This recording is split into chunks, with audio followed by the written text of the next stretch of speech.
तरह से आपने कुछ बताया था क्या? मैंने जब मेरा चुनाव अभियान चल रहा था,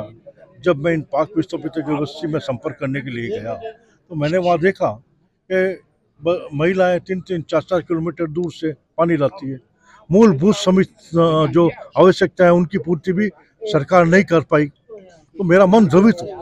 तो ये हमारे पाक विस्थापित भाई बहन जो भी हैं, ये धार्मिक उत्पीड़न का शिकार होकर भारत में आए, और यहाँ भी अगर उनका किसी न किसी कारण से उत्पीड़न हो तो ये मेरे को उचित नहीं लगा। मैंने उसी समय मेरे चुनाव अभियान के दौरान ही ये घोषणा की थी कि मेरी पहली प्राथमिकता में मेरे पाक विस्थापित भाई बहन जो हैं उनको मूलभूत सुविधाएं मिले, और मूलभूत सुविधाओं में जैसे ड्रेनेज है, पानी है, सीवरेज है, बिजली है, और उस बस्ती में पीएचसी है, स्कूल हो, ये सब सुविधाएं उन लोगों को भी मिलनी चाहिए। और इसी को मद्देनजर रखते हुए मैंने परसों विधानसभा में जब महामहिम राज्यपाल के अभिभाषण से धन्यवाद प्रस्ताव पे खड़ा हुआ, तो मैंने ये मांग भी माननीय मुख्यमंत्री महोदय से की।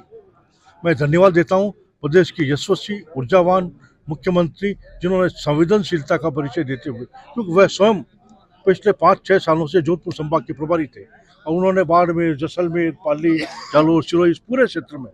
एक एक क्षेत्र की जो समस्याएं थी उनसे वाकिफ थे, और उन्होंने संवेदनशीलता का परिचय देते हुए कल ही एक विशेष पैकेज की घोषणा कर दी। मैंने मूलभूत सुविधाओं की बात की थी, लेकिन उन्होंने आगे बढ़ते हुए इन पाक विस्थापितों को आवास भी देंगे ये घोषणा की है। मैं अभिभूत हूँ, हमारे मुख्यमंत्री जी ने जिस संवेदनशीलता का परिचय दिया है, निश्चित रूप से मैं उनका ऋणी हूँ। उन्होंने मेरी बात को माना और पूरे प्रदेश में हमारे पाक विस्थापितों को एक तोहफा दिया है,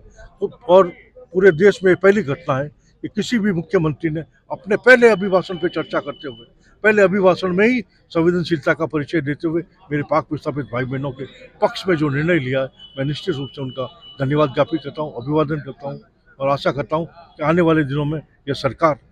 फिर संवेदनशीलता का परिचय देते हुए इन पाक विस्थापित भाई बहनों के साथ खड़ी रहेगी, और इनके केवल पुनर्वास तक ही नहीं, ये इनके जीवन स्तर कैसे ऊपर उठे, इसके लिए भी हम प्रयासरत हैं। ये जो सरकार ने अभी जो आपके पाक विस्थापितों के लिए पैकेज की घोषणा की है विधानसभा में, क्या कहना चाहेंगे? किस तरह की अभी सुविधा मिल रही है और क्या क्या समस्या है? देखिए, सबसे पहले तो आप सभी मीडिया कर्मियों का बहुत बहुत शुक्रिया, जो हमारे समय समय पर हमारी आवाज़ को बुलंद किया और सरकारों तक हमारी आवाज़ पहुंचाई, उसके लिए बहुत बहुत आपका आभार, बहुत बहुत शुक्रिया। आज बहुत बड़ी खुशी की बात है हम सभी विस्थापितों के लिए, जितने भी विस्थापित बंधु पाकिस्तान से आए हुए, और ख़ास तौर देखें सारे बेचारे दुखी होते हैं, लेकिन जो जिस तरह के तबके से हम आते हैं, ख़ास तौर दलित और SC ST के जितने भी लोग हैं, वो एक लेबर क्लास के लोग हैं, देहात के लोग हैं, उनको कभी भी इस तरह का, या तो वो फाइनेंशियली तौर इतने मजबूत नहीं है कि वो आते ही उनको कोई मकान मिल जाए, आसरा मिल जाए। ये एक बहुत बड़ा संघर्ष है। पिछले 5 सालों से, क्या पिछले लंबे समय से हम देखते आ रहे हैं कि कोई इस तरह की कोई पॉलिसी ना तो स्टेट गवर्नमेंट ने बनाई और ना ही सेंट्रल गवर्नमेंट ने।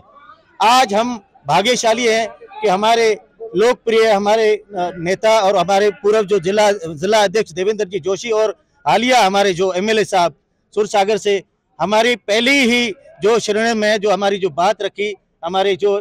मूलभूत सुविधाओं को लेकर, उसको जो है उचित तरीके से निभाने के लिए हमारे आदरणीय CM साहब भजनलाल जी ने जो एक बाकायदे ये जो एक प्लान बनाया है, और उसका लिए हम स्वागत करते हैं। सभी विस्थापित उनका आभार व्यक्त करते हैं, जो हमारे लिए आवास योजना और बाकी जितनी भी मूलभूत सुविधाएं हैं, आइडेंटिटी को लेकर या नेशनलिटी को लेकर और चिकित्सा को लेकर, एजुकेशन को लेकर, बहुत सारे मुद्दे मैं आपको यकीन दिलाऊं कि ऐसी हालत विडंबना रही है हेल्थ को लेकर कि हमारे जितने भी लोग अगर नए आते हैं, आधार कार्ड नहीं होता, और हमारी कोई बहन, कोई हमारी कोई लेडी कोई प्रेग्नेंट होती है, तो उसको यकीन मानिए एक फर्जी कोई उसका हस्बैंड बनाकर जिसका आधार कार्ड होता है वो हम पेश करते हैं, उसके बाद उनकी सोनोग्राफी होती है। इस तरह के हमको जो है सितम हमने देखे, सितम हमने झेले पिछली सरकार में। अगर कोई किसी की एक्सपायरी हो जाती थी तो हमारे वो